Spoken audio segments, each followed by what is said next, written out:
And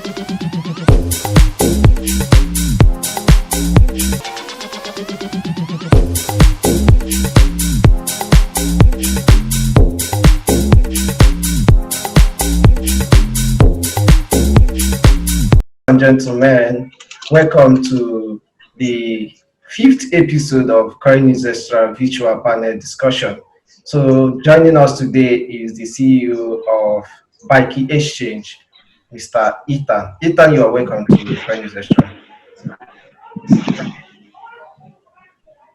Thank you. It's a pleasure to be here. Thanks for inviting us over.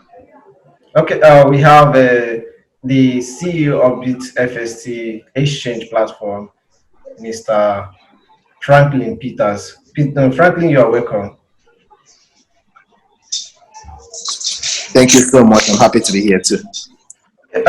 Thank you very much for joining us. Today we'll be talking on a very pressing matter. This is a very pressing matter, most especially because of activities happening around us. So we felt that we should talk about this topic.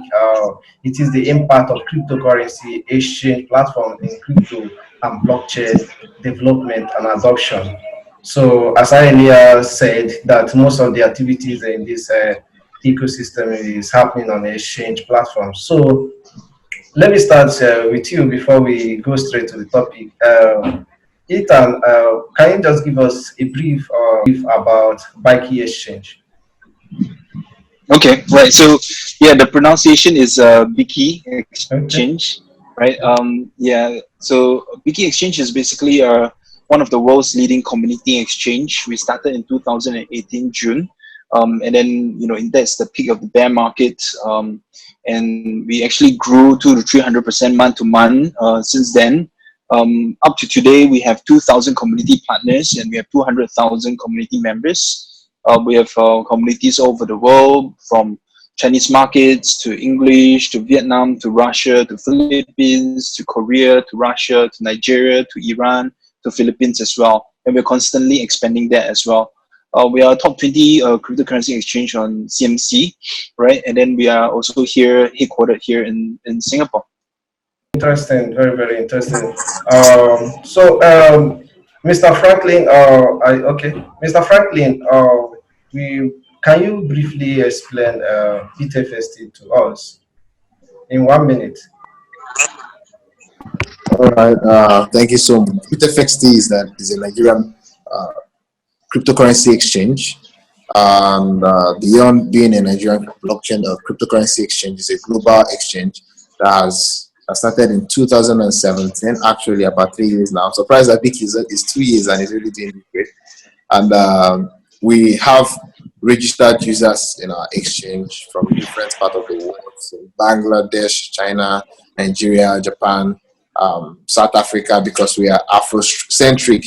The goal is to bring the international standard down to Africans and the blacks, so that they will have a feel of what it means to have a home-based or homegrown exchange.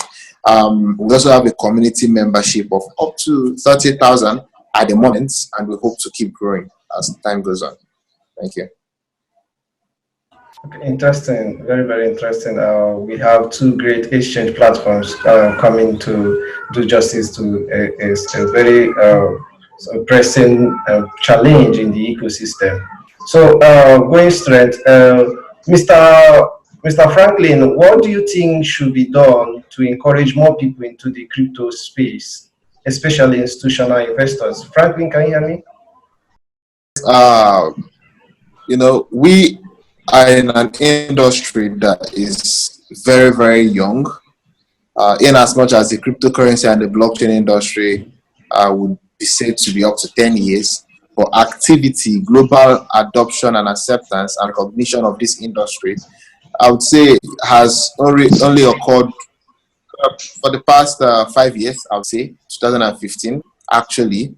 And it's quite young when compared with other industries, such as the aviation industry, the financial market, forex market, and the rest. And I can say that the push and the global attention that has come to this industry so far has been massive. especially because there are individuals like you and I who have come up with different ideas, different projects, and we are pushing the message out there for people to understand the uniqueness of this industry. And this is the first industry I would say gives individuals autonomy and power over their finances, over their projects, because of how decentralized it is. And what we need to do to promote more adoption is to keep pushing the message out there, keep building products that is interactive, with people, to the point that they don't have to see it as a rocket science. Because one of the issues is that people hear blockchain, they hear cryptocurrency, and it sounds so absurd to them. It sounds like one rocket science to them. Okay, so our duty is to bring it home to a point that people get to understand that this is about finance. It is about a decentralized kind of finance. It's about a decentralized kind of technology that doesn't require you to, employ the service of a third party, even though there should be third parties. Blockchain is not here to remove third parties entirely, but it has come to minimize the need of third party in transactions, contracts and agreements. So it's just for us to build solutions that would be easy for people to come to terms that this is what they have always known, what they've always done, but this time around in a more decentralized and secure fashion. Okay. That's the first thing. The second thing is we need to keep pushing the message out there. We need to, even when we're pushing the message out there, we need to break it even further down so that the layman, the person in the streets, the person that didn't even go to school, will understand that this is what I've always known about, but this time around, it is even much more better and to my own benefit, without the interference of any government, any individual, any institution. It's me, it is my money, it is my technology. Thank you. Okay. It is me. It is my money. It is my technology. Very sound very very interesting. And yeah. So, Mr. Ethan, do you believe what do you think should be done to encourage more people into the ecosystem? You heard what Mr. Franklin just said. What's your own opinion about it? Mm. Right. So, I can't agree even more. Right. With what Franklin mentioned, I think the level of passion is definitely what this industry needs more than anything. Right. So, in my opinion, basically the last time we saw such a huge surge of people coming into crypto space was when in 2017 the ICO era, right? But that is clearly over, and now we're looking at where is the next wave of innovation that can bring in the crypto space. So I just want to highlight a few things first. So recently, I think in the last 2 to 3 months, we have been hearing a little bit of news of CBDCs, which is central bank digital currency, right? So we hear from Hong Kong, we hear from Thailand, we hear from the Chinese markets, right? And we hear from Canada as well. And also we have news from the Bank of Korea launching prototype as well, right? So I strongly believe with this CBDCs, it will definitely influence the majority of the multinational companies, which is MNCs, to come into the space under the influence of the CBDCs. And from there, they will all these MNCs will then also influence a lot of the small medium enterprises to come into the space. And from what I see from this immediate network of the small medium enterprises, that's where the first wave of the mass audience is going to come in, right? So that's point number one. And point number two is, I believe everybody have already heard about CryptoKitties, right? Such a simple cryptocurrency game, blockchain game, and then there's a lot of users from there. It's amazing. And now we are actually seeing a second wave of very, very amazing games coming from Japan market, Russian market as well.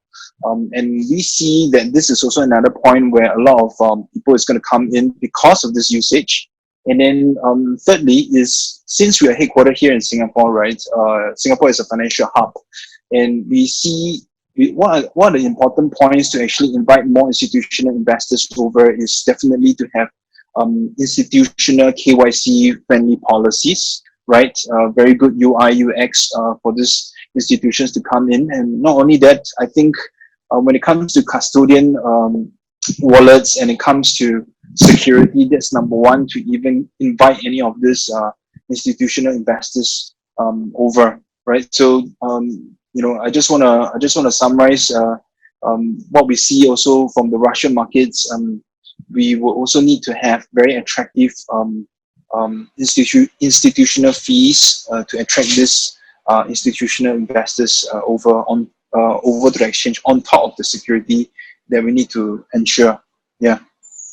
Okay, interestingly, things we need to do to attract more users into the ecosystem. So, still on that, Mr. Ethan, so what we know, one thing we are facing in this ecosystem, the blockchain and cryptocurrency ecosystem, is regulation.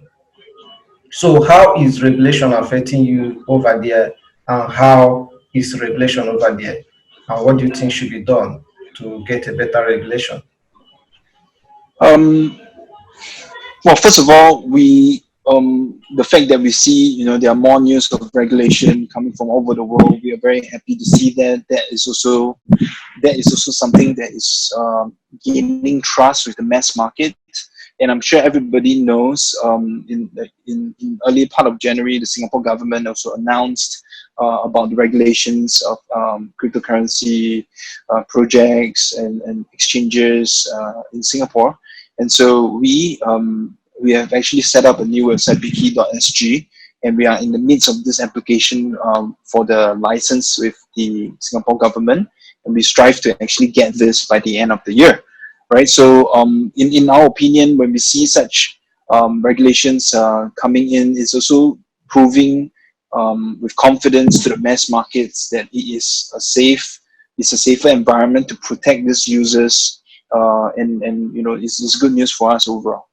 Okay. Are there things your exchange is doing when it comes to regulation? Are there steps you are doing making over there to push or to educate the regulators about regulations? Are there things you are doing over there?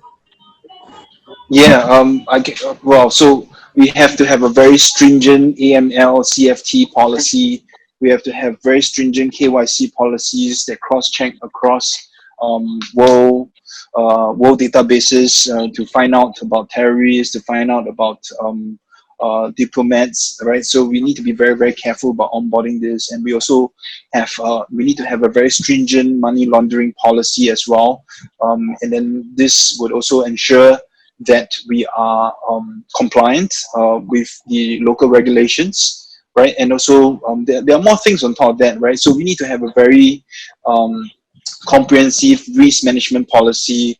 We need to showcase what are the things that we are doing to protect our wallets. We also need to showcase the security of our wallets as well and the funds. And on top of that, we also need to display our business continuity plan. When things go south, for example, there's a blackout, there's out of power, for example, what are our immediate plans, and have we practiced this before? And what are the results? So all this is actually a very, very comprehensive plan that we need to come up with in order to show that we are responsible as an exchange. Okay, that's very, very interesting. Mr. Franklin, you heard him say briefly about how regulation is over there and what they are doing about regulation. So, Mr. Franklin, what can you say? Regulation is a very big challenge in this ecosystem. Are there things your exchange platform is doing to push for regulation or find a way to reach out to the regulators? Are there things, and what do you think should be done?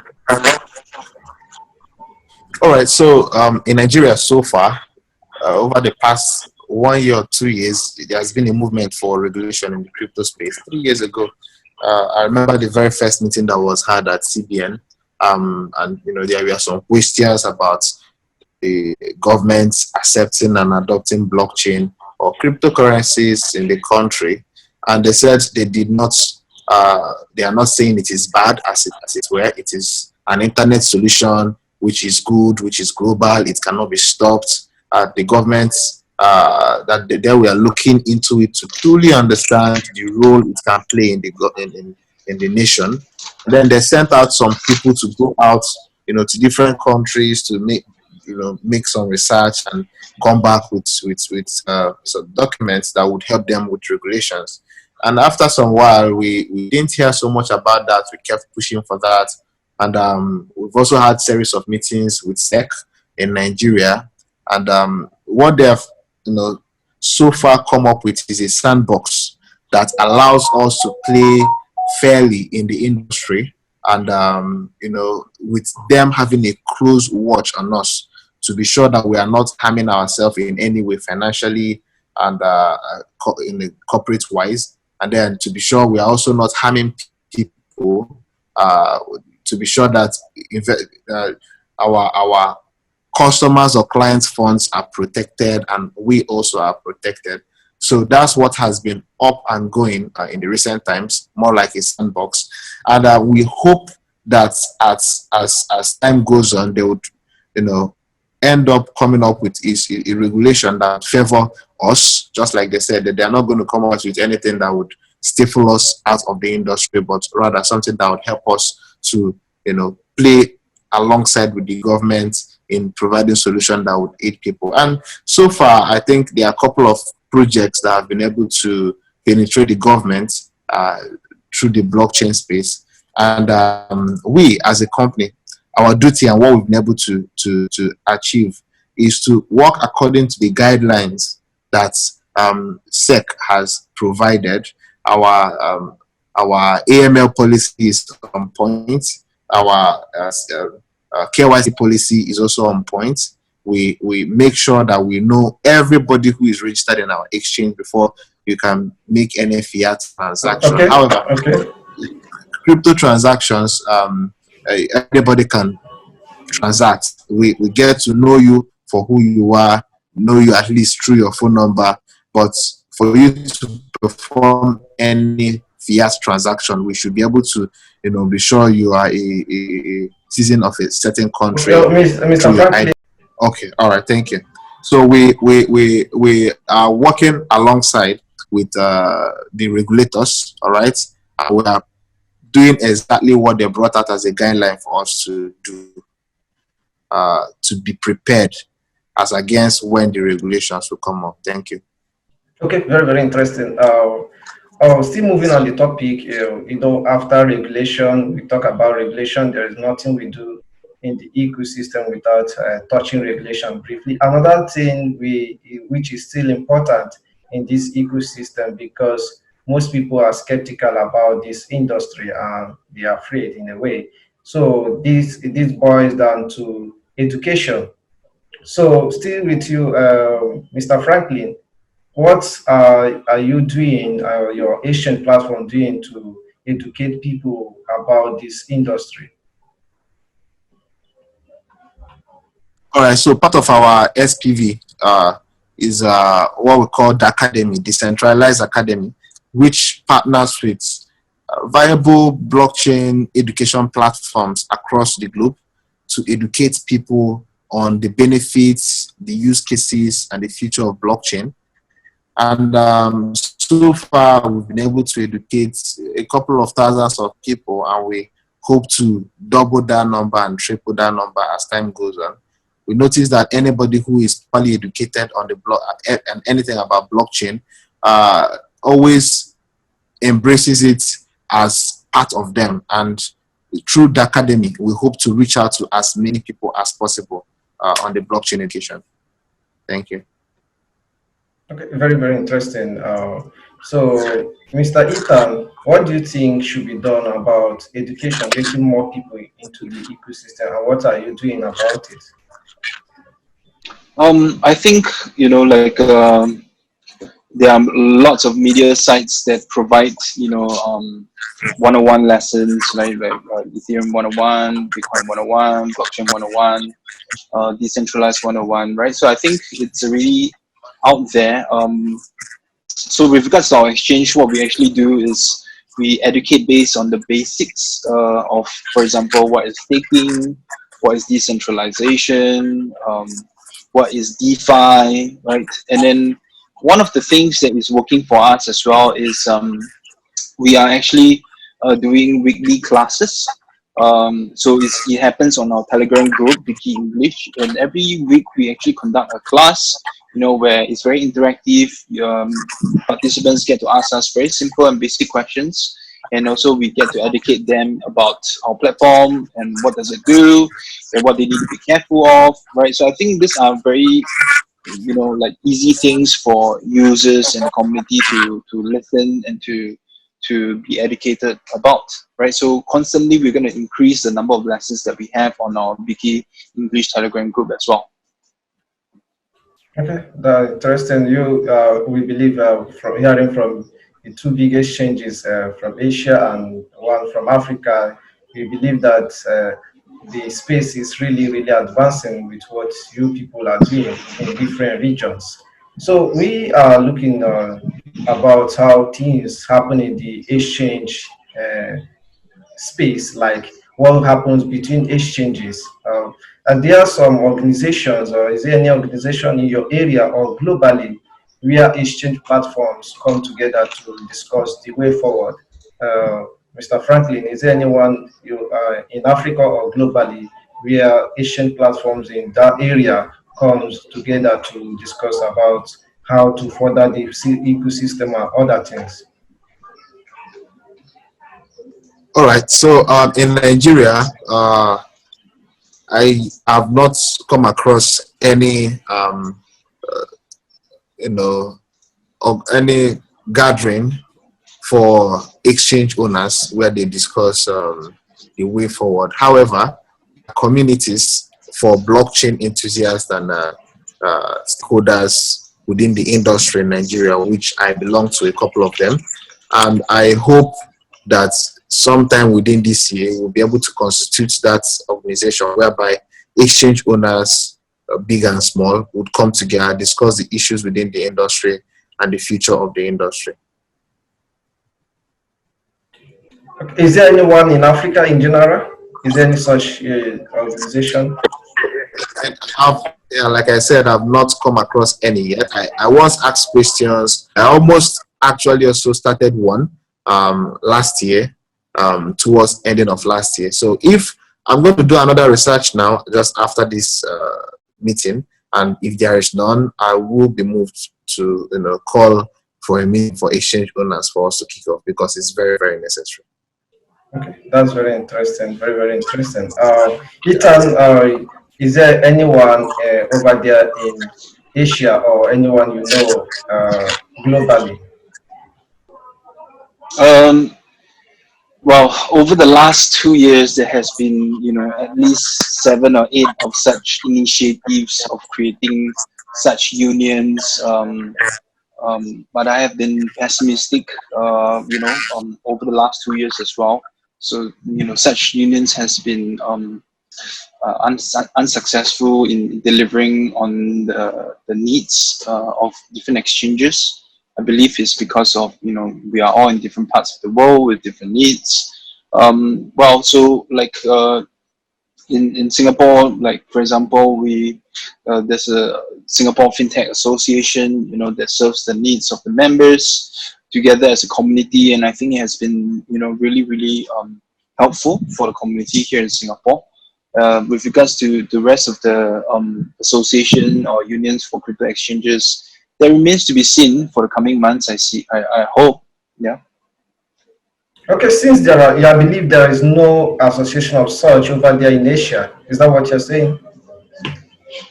There are just that they have been very inactive, and it's just creating an association for the sake of association, and nothing's Okay, done. It's still with just you, Mr. Ethan.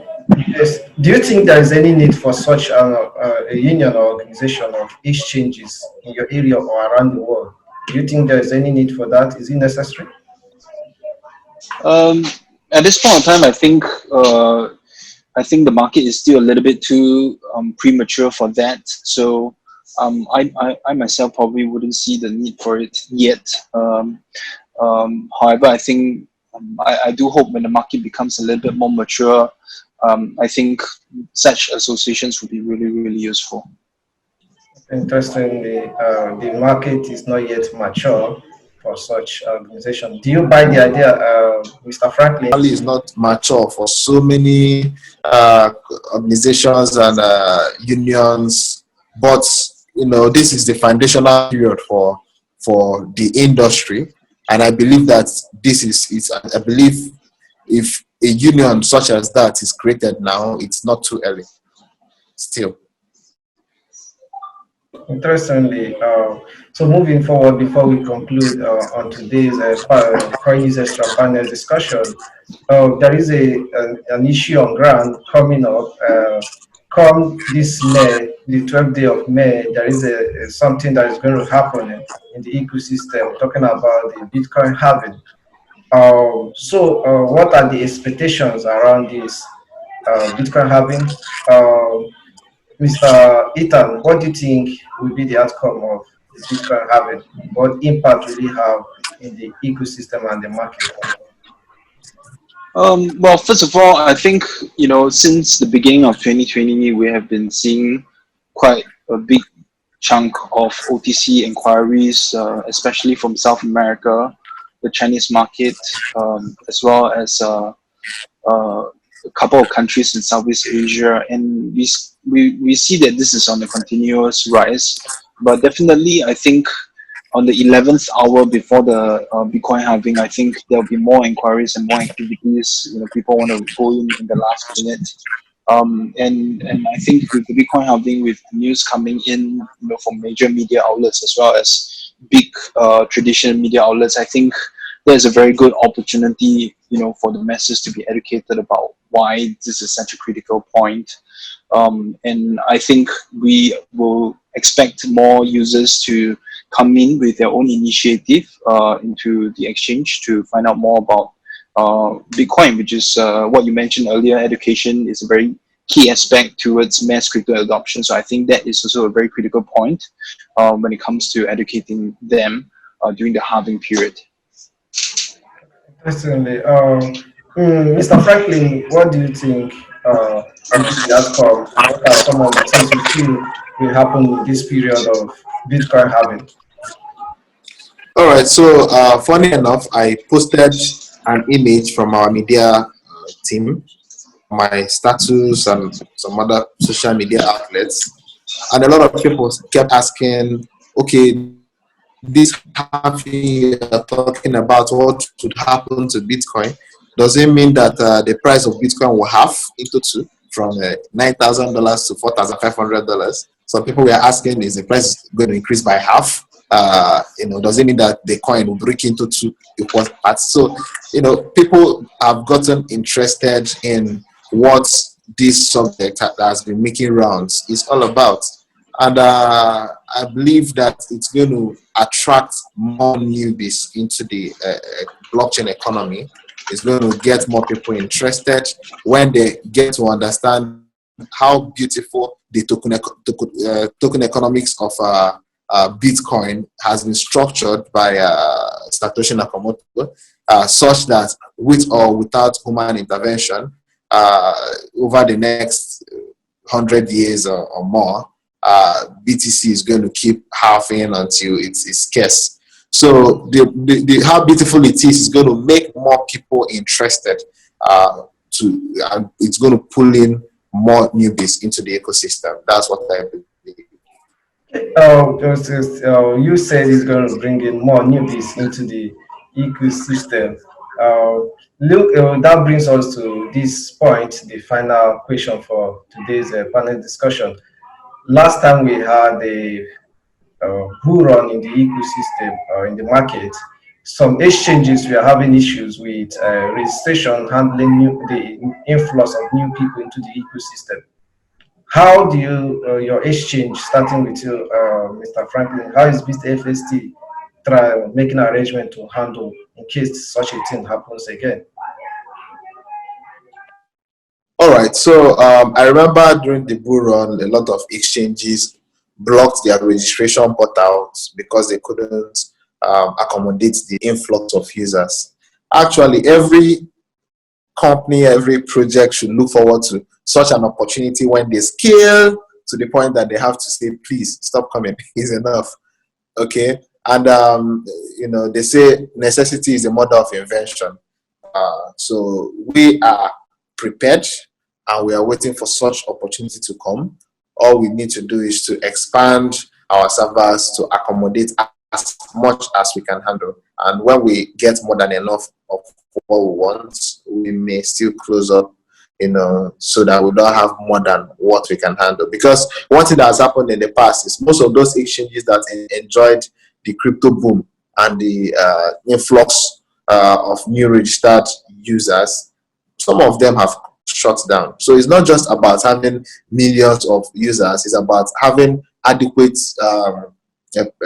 products and management capacity to accommodate them when they come, because it can be a benefit to you, it can also be a loss to you if you are not prepared on that end.